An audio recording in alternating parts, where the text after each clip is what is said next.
इस डिक्टेशन की स्पीड होगी 100 शब्द प्रति मिनट। डिक्टेशन शुरू होगी 5 सेकंड बाद।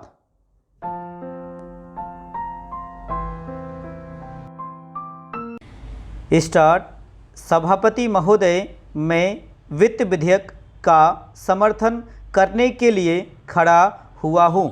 विश्व की बिगड़ती हुई अर्थव्यवस्था को ध्यान में रखते हुए देश की अर्थव्यवस्था को बचाने के लिए माननीय वित्त मंत्री जी और उनके सहयोगी जिस सूझबूझ से काम कर रहे हैं उसके लिए मैं वित्त मंत्रालय के तीनों मंत्रियों को बधाई देता हूं।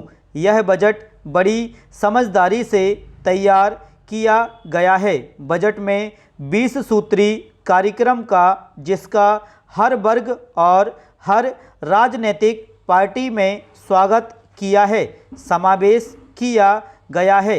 सस्ते भाव की दुकान खोलने और ग्रामीण क्षेत्रों में उद्योग लगाने की ओर ध्यान देकर ग्रामीण लोगों और नौजवानों के शहरों की ओर भागने पर रोक लगाने का प्रयत्न किया गया है। ग्रामीण विकास बैंकों में 25% की वृद्धि हमारी प्रगति का प्रतीक है। इससे प्रकट होता है कि गाँव की तरफ हमारी नज़र गई है।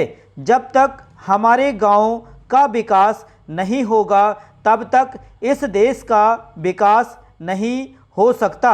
इस बजट में मध्यम वर्ग के लोगों का ध्यान रखा गया है।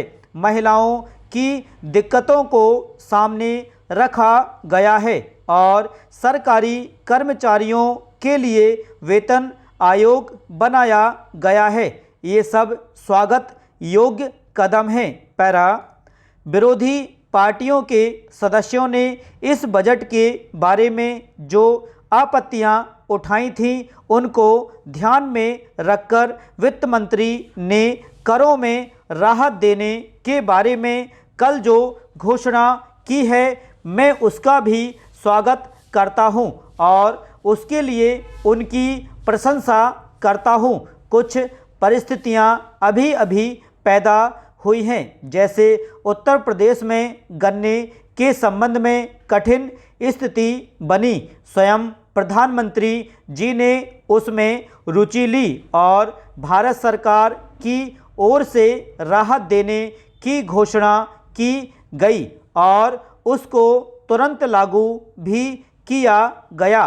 साथ ही साथ महाराष्ट्र में कपास की जो स्थिति पैदा हुई उसको भी ध्यान में रखते हुए माननीय वित्त मंत्री जी ने रिजर्व बैंक को 120 रुपये की सहायता देने का आदेश दिया। ये ऐसी परिस्थितियां हैं जो अचानक खड़ी हो जाती हैं, लेकिन वित्त मंत्रालय बड़ी समझदारी से फौरन उनके संबंध में कार्रवाई करता है।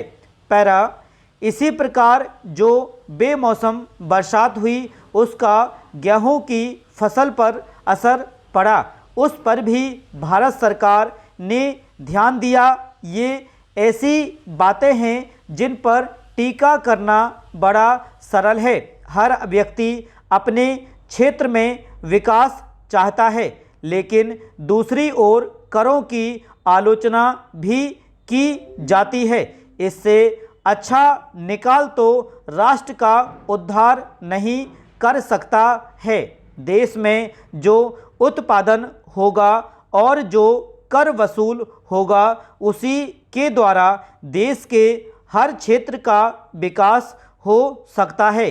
यदि कर बढ़ते हैं तो विरोधी दल उसकी आलोचना करते हैं, लेकिन यदि हम सारे बजट पर निष्पक्ष होकर विचार करें तो हम देखेंगे कि यह बजट हर दृष्टि से बहुत ही सुंदर और स्वागत योग्य बजट है। स्टॉप।